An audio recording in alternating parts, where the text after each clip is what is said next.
All right, welcome to MMA Al Dente, the show that predicted Pena versus Nunes. That's the highlight of my fucking life, and I called it. That's what this show is famous for. That's why I've got 7 subscribers. We are talking about Blaydes versus Daukaus tonight. I'm going to go through all the fights, give a prediction, and then give a few bets. All right, first fight, Blaydes versus Daukaus. I'm going to take Blaydes via TKO. I think he's got the wrestling. That'll be the story of this fight, as it is with most of his victories. Chris Daukaus absolutely has what it takes to knock out Curtis Blaydes. He does. He's been, I don't know how many fights he's been in, but I think 90-something% of his victories come via knockout. But also a good percentage of his losses come via knockout. And not just a Derek Lewis. We're talking on the regional scene and whatever. I think both of these guys, their next loss, including this fight, but each of these guys' next loss will be via knockout. That's just how I feel these guys lose. Curtis Blaydes, whoever wins is going to catch him. And Chris Daukaus, whoever wins is going to catch him. The only exception might be this fight in that he may not get knocked out cold. He may be finished with strikes positionally if Curtis Blaydes can get him down. But I still think Curtis Blaydes is, even on the ground, he's probably going to crack Daukaus' jaw. Anyway, that's just how I see the fight playing out. I see Curtis Blaydes with his wrestling taking advantage here. Having said that, I know Chris Daukaus tactically must be thinking, I'm going after this guy. I have to try to get off on him. He's got the quickest hands in the division, or some of them anyway. And that's his shot at winning. He's got to get off on Curtis, and he's got to do while he's fresh. I think we're going to see him going after Curtis instead of, which will open him up to a takedown and whatever. There's a fine line there somewhere, I understand, but he's going to be going for it in general. He's not going to sit back and wait to counter with an uppercut. He's not Derek Lewis. He doesn't weigh as much as Derek Lewis does. And he's going to be an easier takedown if he plants himself there, I could see him dancing around Curtis Blaydes and whatever, but Curtis Blaydes is a big, strong athlete who's bigger, and he's going to be able to take Chris down if he gets a hold of him. I'm predicting Curtis Blaydes gets a takedown, and then from there it's a matter of how Chris Daukaus is on the mat against a guy like Curtis. It might be a battle of him just trying to stay ahead of him, and eventually he gives up his hips and Curtis can throw the hooks in. He might have good hips and good jiu-jitsu defense, and Curtis might be riding him for a more prolonged fight. But generally speaking, I think Curtis gets the finish. I'm taking Curtis via TKO in round 2, and it could be a longer fight if there's a lot more riding where he's not able to, throw in hooks and dominate. Not that Curtis is Mr., backpack or whatever. I don't want to make him out like Marcelo Garcia, but he's absolutely a big, strong guy who wants to mount any fighter he's fighting. He wants to throw those hooks in and rain down punches. But if he's, forced in a fight where he's hurt or whatever and he's not able to really wrangle Daukaus down, he might just ride him anytime he gets him down because he doesn't want to lose that position. So we'll see how it goes. I'm thinking Blaydes gets a TKO on the ground. I think it could even be a clean knockout, to be honest, where he knocks him out on the ground because, again, that's Daukaus' weakness. Or even a standing TKO against the cage. But that's generally how I see the fight going. Blaydes gets the finish in one way or another. I want to say it's inside 2 rounds. Now, as for bets, I like Chris Daukaus via round 1 knockout. Well, really round 1. I didn't see what round 1 knockout is because I didn't, BetUS doesn't have those props yet, but they have him at round 1 plus 600. Trust me, if he wins, it's going to be in round 1.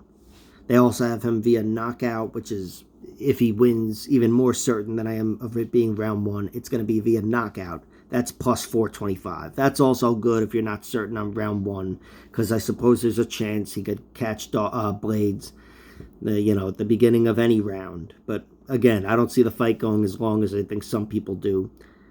That's also why I kind of like the under, which is plus 165, but I don't love it.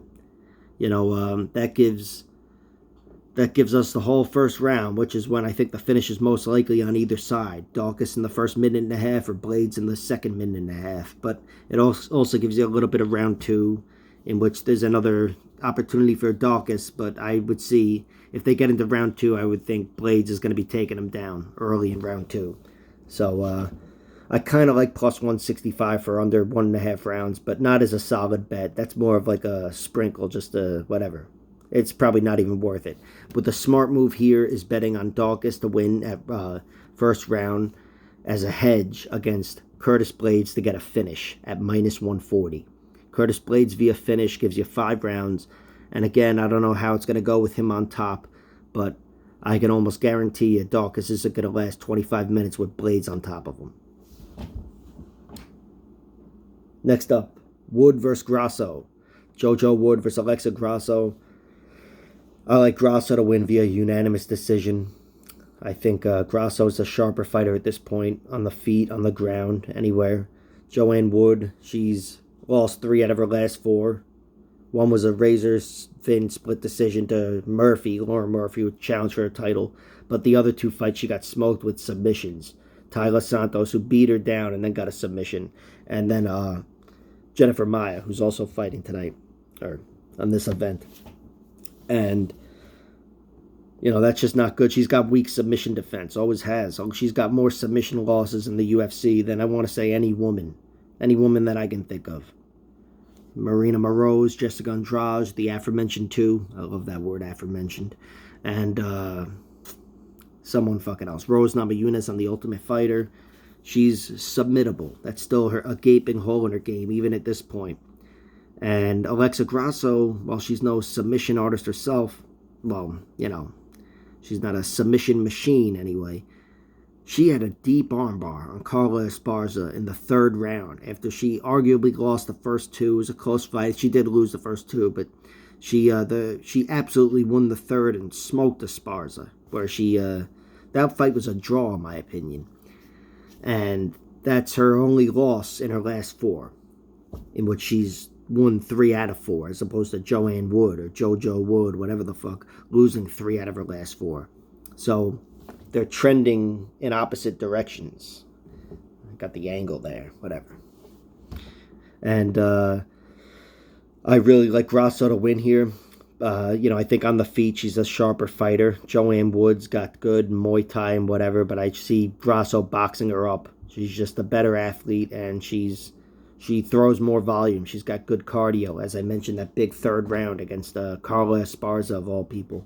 So, really liking Grasso at this point. Don't love the odds on the money line or even the under-over, but I like one line, and it's not something I have my heart into, but it's something I will absolutely play.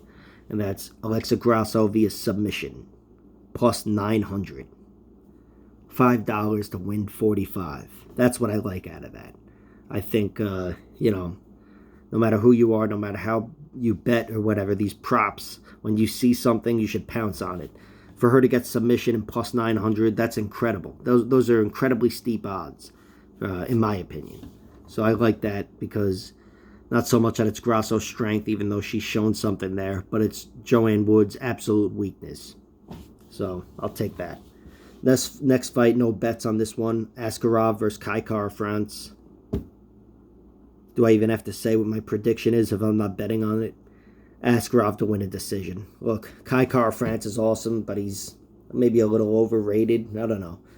And I picked him to beat Garbrandt via knockout, and was happy when he did. But he's a smaller guy, and his power may be a little overrated. That's what I should say. It's not like he's overrated, but his power is overrated. And Askarov is not overrated. This guy's going to be a problem for anybody, but I say gonna be. Like he hasn't already fought Benavidez. And let me pause this for a second. Pantoja, Benavidez. Like he hasn't already fought all these awesome guys. See, I paused the video and held that thought. And here comes my cat Stevie, ready to interrupt the video. All right. Yeah, so I think, you know, the way I saw him handle Joseph Benavidez, I just can't imagine Kaikar France wins this fight. Of course, there's a chance she's eating food. I'm sure you hear that. Of course, there's a chance he, you know, Kaikar France actually lives up to his nickname. which is, what the fuck is it? Don't Blink, where he gets the knockout. I don't think so, though. In fact, Askarov's proven to be a really good fighter. I think he's underrated in that regard. Rocked Tim Elliott silly, I believe. And, you know, he's going to be too much for Kaikar France. That's just my opinion here. Let me make sure the phone is charging. All right. I don't like any bets.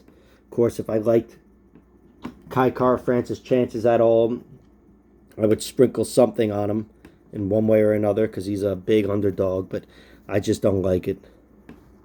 Next fight up, Bryan Barberena versus Matt Brown. This is, I think, going to be exactly the fight we all think it will be, or we think it could be. You're going to see two guys beat the fuck out of each other. They're going to do this for 12 minutes. That's what I'm hoping anyway.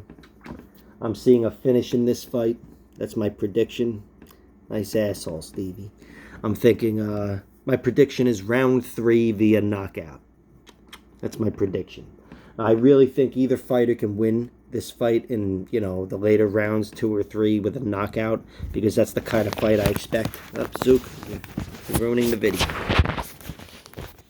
It's okay. It's okay. All right. I'm taking Bryan Barberena to win via round 3. It's just because Matt Brown's in his 40s. I think they are going to find themselves in a war, and Matt Brown is comfortable in a war, as is Bryan Barberena. Even though Bryan Barberena hasn't looked as good lately. He's fought lesser competition, just gotten by.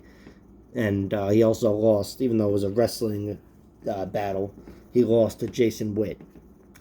And when I say wrestling battle, I mean Jason Witt wrestled and he didn't, you know.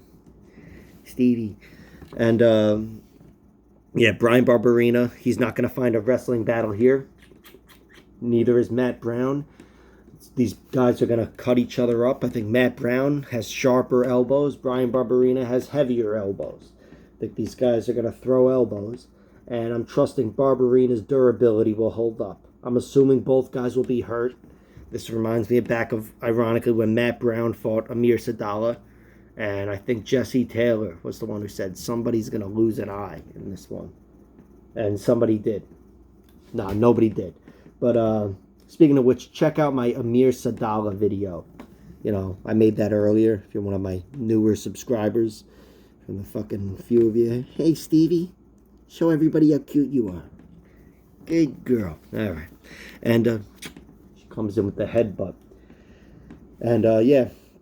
I think somebody's going to lose an eye in this fight. As for the bets, I'm going to take really either fighter via rounds 2 or 3 prop bets. I feel like you can bet on all 4 and walk away with a decent profit. Because I could almost guarantee this fight ends via TKO. I can't tell you who the victor is. I'm going Barberena. But the one thing I'm most sure of is there's a violent finish in the second half. And you know what that means. Lay and pray decision for Matt Brown. No, but yeah, you can get good odds at that. The Barberena odds are plus 850 and plus 1,000 for him to win in rounds 2 or 3. I'd like to see those go up a little bit with a TKO prop. Try not to. She's gonna bite the phone. She bit the phone. She bit my phone like a month ago and cracked the screen. She was like on top of me, petting, you know, kissing me and whatever. And she just saw the phone, fucking took a chunk out of it. And she, like, you know, gave it a spinal injury. The screen. It was like where the part she bit the phone, at which she bit the phone, the whole bottom underneath that was black. All right. Just don't bite the phone. She's got to rub her head on everything. Concerns me. Okay. All right. Anyway, next fight, Ilir Latifi. It's okay, good girl. Is fighting. I'm flustered here. Alexei Oleinik, and I'm taking Ilir Latifi to win. I'm picking against Oleinik's durability. I know he's 44. Ilir Latifi's 37. These guys are both veterans. I mean, it's the biggest understatement. Oleinik is the biggest heavyweight veteran there ever was. No, that's not true. Dan Severn. But, got his fault. Zook, come on. And he's got a lot of experience looking for his 60th victory. Generally speaking, he wins with those submissions, Ezekiel choke, scarf hold, whatever. The problem is Latifi doesn't have a neck. He's fucking gigantic. It's like trying to fucking Ezekiel choke a fire hydrant. You know, it's not going to work. Yeah, show everybody. Show everybody. All right. Just don't bite the phone, please. She's going to bite the phone. And I like Latifi to win. I thought the odds would have been better for him to get a knockout, so I don't like the odds there. I think it's plus 175 for him to get any sort of a finish.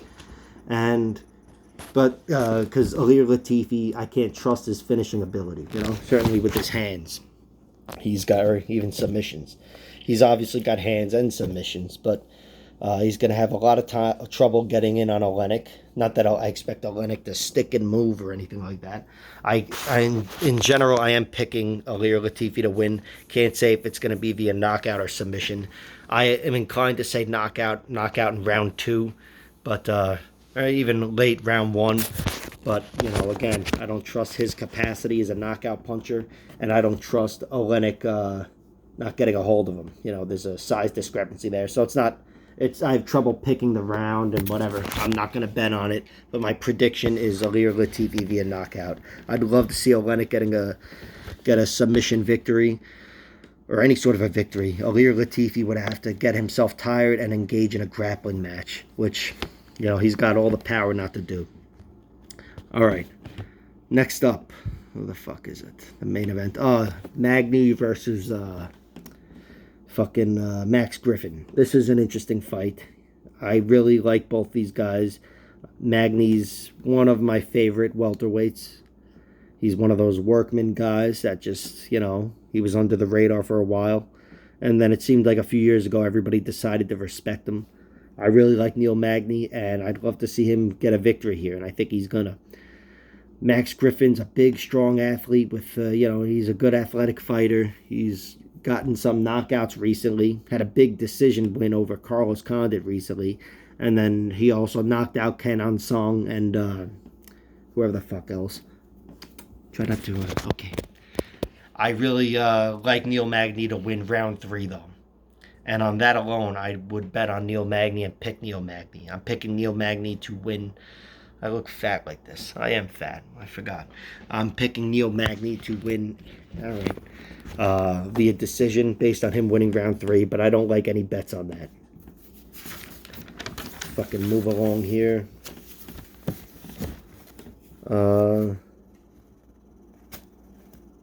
Diakese versus Borschev. Whatever. Slava Claus. Slava Claus really impressed that first round knockout against Dakota Bush with the body shot.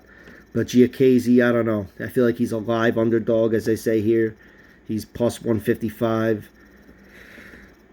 I'm kind of inclined to pick him, to bet on him.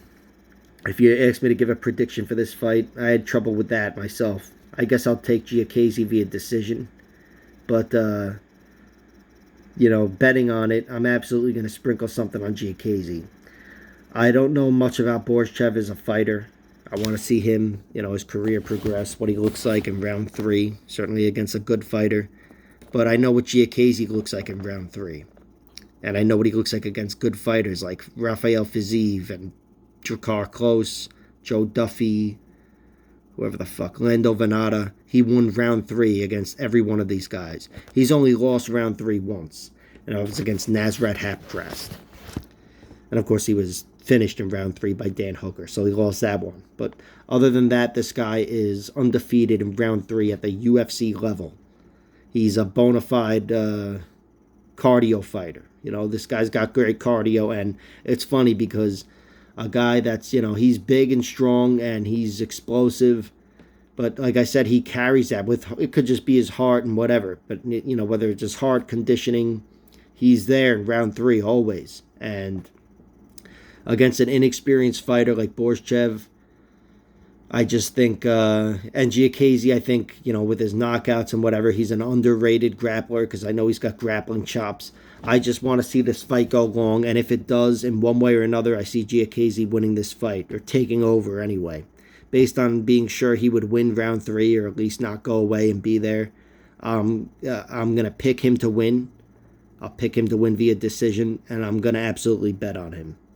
He's plus 155. You could probably get him at plus 250, 300 to win a decision. I think, and you know what, I actually would probably just trust the money line, because Diakese, you know, he's got a lot of ways to win, I think, as opposed to Slavaclaus, whose one way to win is, I can't even say. He could win a knockout or a decision. I don't know much about him as a fighter, how he's going to go and whatever, but generally speaking, I expect knockout to be his only path to victory.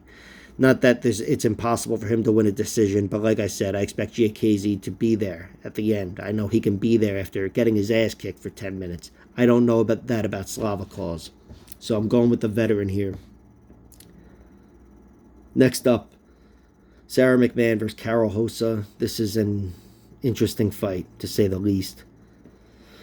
I mean, of course, this is the story with just about every one of these fights, but a few years ago, I would have picked McMann to win this. And today, I'm going to pick McMann to win this. I'm going with McMann. My heart is not completely behind it. My heart is behind betting on her to win a decision at plus 400. But it's not completely behind picking her to win. I'm picking her to win, though. I think she's got advantages that could present problems for Carol Rosa. She's Carol Rosa's, both of these girls, really, their weakness is submissions. They've lost via submission. I think each of them lost twice via submission. No, McMann lost a few times via submission, but she's lost to arm triangles. Carol Rosa's lost to Melissa Gatto via Kimura. It's it's Carol Rosa's world. She's the younger fighter. She's 27. McMann is 41. So again, I'm kind of going against my own rule, because absolutely I expect Rosa to be the better fighter in round 3. Absolutely. It's amazing what odds can do to me, because you see me with that rule. I'm pretty consistent with that. I expect Rosa to be the better fighter in round 3, but the odds are too tempting. And I do think a bit of an equalizer to her detriment in the just overall, fighter health, because she's 41. She's overall, despite how she looks and whatever, she's 41. She's got to be the weaker overall athlete. I trust Carol Rosa's overall health at 27, just about entering her prime. But McMann is stronger. She's an Olympic athlete, so there's that, which, that's different, I guess, for other 40-year-olds. And she's a wrestler, and she is a big, strong girl. Where, as confident as I am about McMann losing round 3, I'm equally as confident, if not more confident, in her winning round 1 against just about anybody. And I mean anybody. Maybe not, Amanda Nunes, because I saw that fight played out, but I saw her fight with Juliana Pena. She's lost plenty of fights in which she won the first round, which says something about her negatively as a fighter. She lost to Juliana Pena, Ketlin Vieira, Misha Tate, whoever the fuck else. I don't know. Marion Renault. She's submittable too, Sarah McMann, which, I didn't check out those Rosa via submission odds, or either one of them winning via submission would be interesting. I actually should have given that a look. Just really didn't occur to me, but it's possible there. Rosa hasn't shown that she's much of a submission threat in her entire career. She submitted some real cans at the bottom, the bottom of her record there, the beginning of her career, but she hasn't submitted anybody great. McMann has submitted some good fighters, but she's, it's interesting. Maybe I just found a way to underrate her grappling-wise, because she's lost so many times via grappling, especially as of late. But she's definitely got grappling offense, too. So, if she gets on top of Carol Rosa, there might be opportunities there. But generally speaking, I think if she wins, it's going to be by out-wrestling Carol Rosa, getting on top of her for 2 rounds, one of which will absolutely be the first round. So my prediction is McMann wins via decision.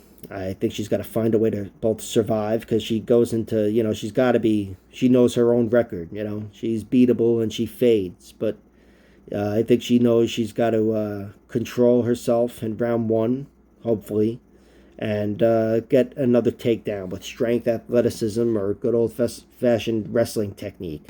But she's just got to get one more. So I'm going to play the odds and bet on Sarah McMann. And my prediction, although my heart's not into it, and although I'm looking at the sheet of paper right here in front of me that says Rosa via unanimous decision, I'm going with McMann via unanimous decision. Because this guy's a fucking idiot. Talking about me. All right.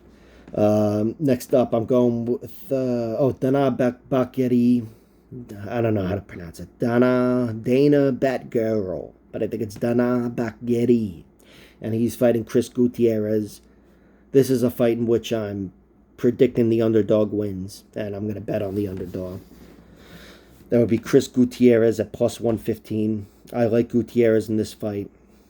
Of course, Bakary is shown like he's hit a new stride, and he really has. If you look at his career, a lot of fighters get to the UFC and, they kind of, not that they fall apart, but they become less dominant. They show up with 10 knockouts and 10 fights on the regional scene, and then they go 4-0 in the UFC, but it's all decisions.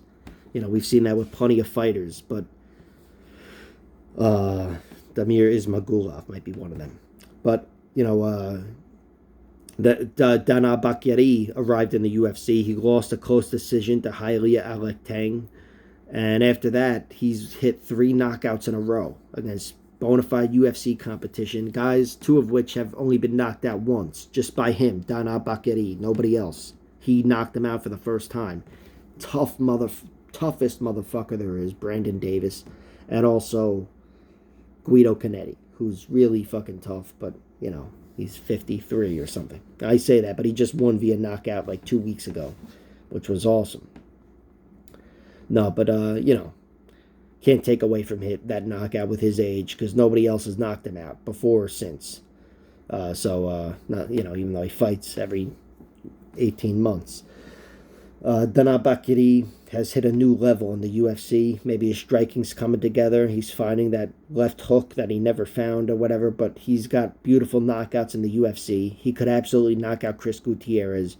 Chris Gutierrez has not been knocked out, and he's a striking problem and a cardio problem for just about anybody in the division.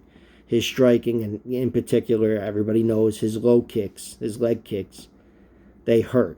You can see they hurt. And I just see a more inexperienced fighter like Bakeri running into that next level here. I think he gets out of round 1 and he's breathing heavily, looking at a guy who's hitting him in spots he's not used to being hit, even though I'm sure he's used to it, but, not used to taking a beating there. And Chris Gutierrez takes over this fight. This is one of those I expect him to win round 3 no matter what. If it gets there, he's going to win round 3. I think I'm developing a philosophy here for betting. But yeah, that's my prediction. I'm going with Chris Gutierrez to win via unanimous decision. Next up, Matheus Nicolau versus David Dvorak. I like David Dvorak to win this fight. Dvorak's a really good volume striker. Nicolau's a good striker himself too, but he's more of a, scare you off with a big fucking right hand type of striker. He's more of a grappler, suave grappler type.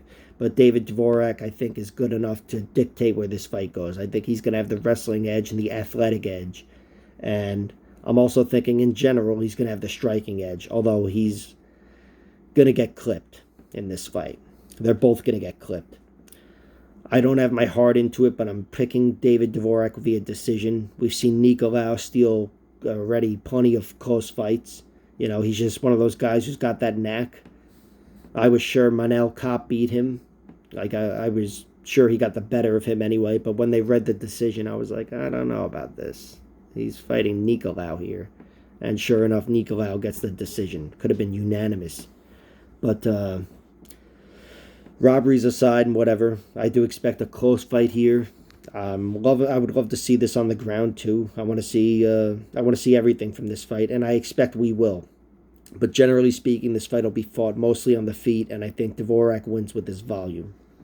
So I'm picking David Dvorak. Might bet on him a little at minus 125, but, it's a pick 'em for a reason. Nicolau is a tough guy to dominate. He's shown that.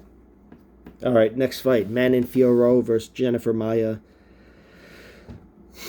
This one just looks like it's fun to bet on. It's the kind of fight where I'm going to bet on everything but my prediction. I guess my prediction would be Manon Fiorot to get a knockout in round 2. Which is a foolish prediction because Maia's never been knocked out. But Manon Fiorot, generally when she wins via knockout. She's shown that she's a bigger problem, bigger force on the feet, I want to say, than most of these fighters that are great point fighters. Potentially even Valentina.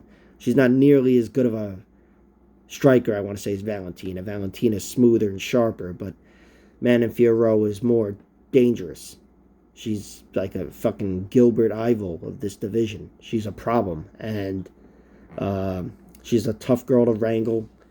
And I just see her following that path that we saw laid out by previous fighters that have fought Maia, in particular her most recent opponent, Caitlin Chukagian, who took her out for the second time and largely dominated her.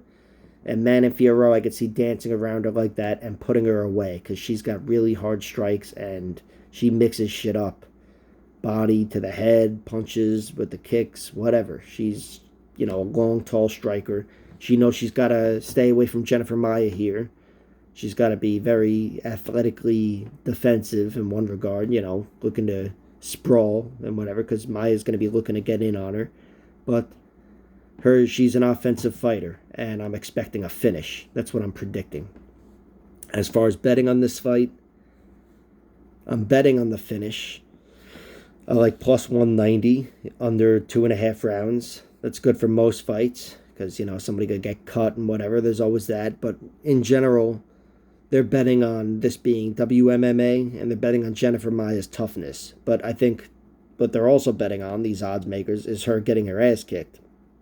And, generally speaking, Manon Fiorot, when she's winning every round, she gets a finish eventually. It's been over lesser fighters, but still UFC fighters, and Victoria Leonardo, and Tabitha Ricci, and whoever else, but and everybody else on the regional scene. Jennifer Maia, she's look, she's never been defeated and never been finished and whatever, but she's and she's tough as fuck. She's shorter. She's never really won anything on the feet.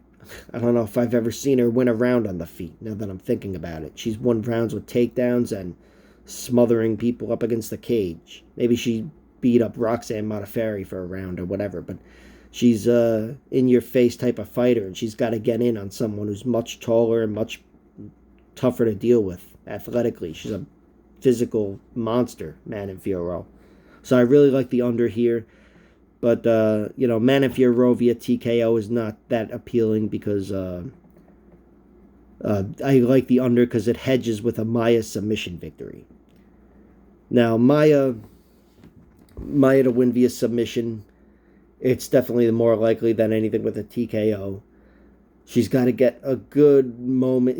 She doesn't necessarily have to be dominating you. You could be on top of her, as we've seen with Joanne Calderwood. Or what's that from? I think that was from The Guard.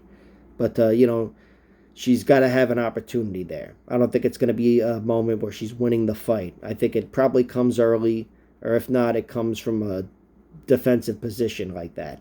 I don't see Jennifer Maia really dominating Manon Fiorot physically. I think if she does take her down, it won't be where she dominates her and throws in the hooks and gets a rear naked choke. I see more riding from Jennifer Maia in this fight, just holding, securing top position. That's why of all the props I like with Jennifer Maia winning, I really like throwing something on there to hedge the underbet, even though it's not much of a hedge because the odds indicate that Manon Fiorot should win via decision. They're almost certain of that. But I like throwing $5 or $10 on Jennifer Maia to win at plus 525 to cover a $50 bet. Jennifer Maia winning via decision means she's got to win. She's got to hit 2 takedowns, and she's got to have 2 rounds in the bag with top control. Now, top control doesn't do much, but it kills time.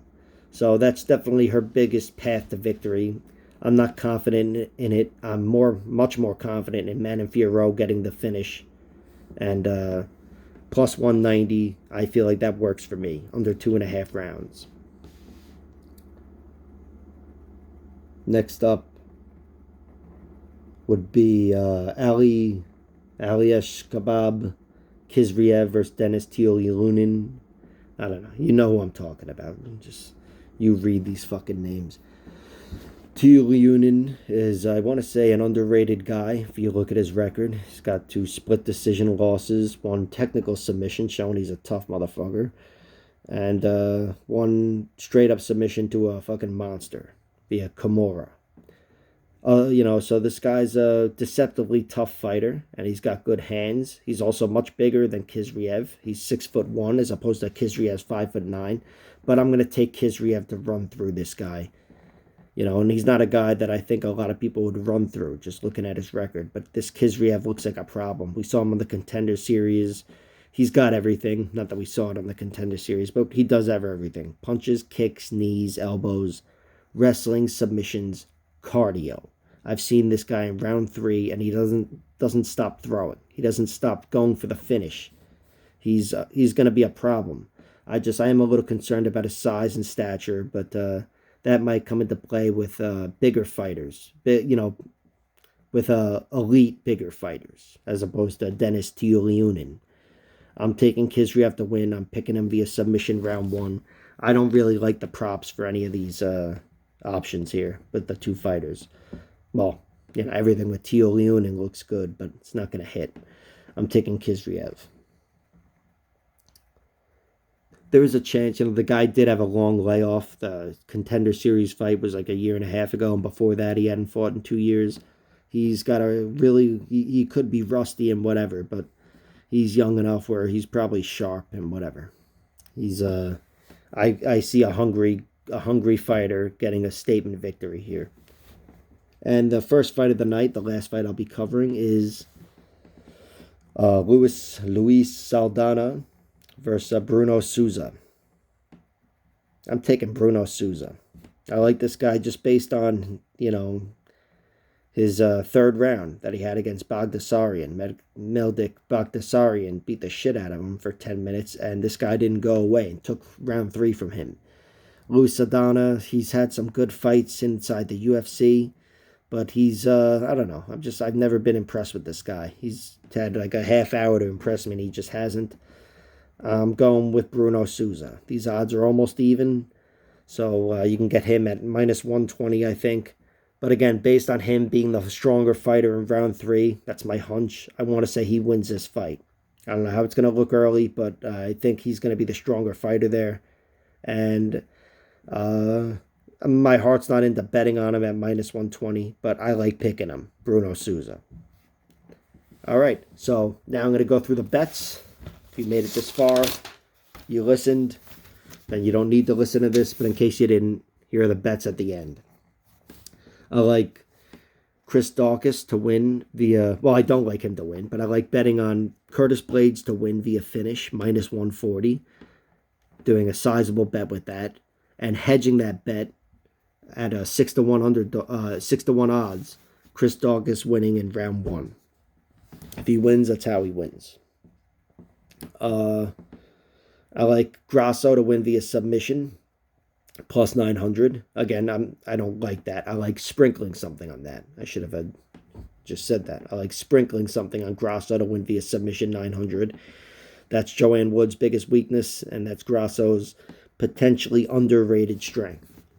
I like Brian Barberena to win via rounds 2 and 3 knockout. I want to see if I can get better odds than 850 and 1,000, but those are still good odds. And I also like Matt Brown via 600, via rounds 2 and 3 knockout, 600 and 1,000.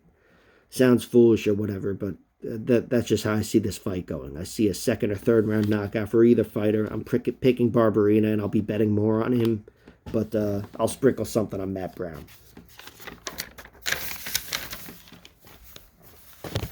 I like to bet on Mann and Fiorot and Jennifer Maia. I'm going to be betting on Mann and Fiorot on the under 2.5 rounds plus 190, and I'll sprinkle something on Jennifer Maia to win by decision plus 525.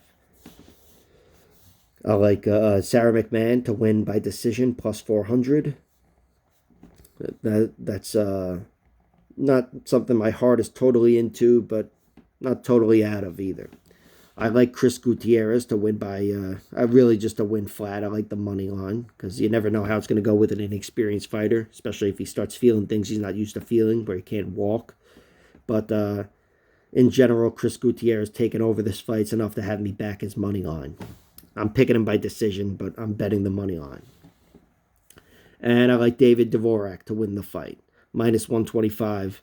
Heart's not totally into it, but I will absolutely bet on it, so I may as well mention it here. And Bruno Souza. I will bet on that too, minus 120. Yeah, hope you guys enjoyed this as much as I enjoyed it, which should be evident because I haven't smiled once in 41 fucking minutes. Thanks for tuning in.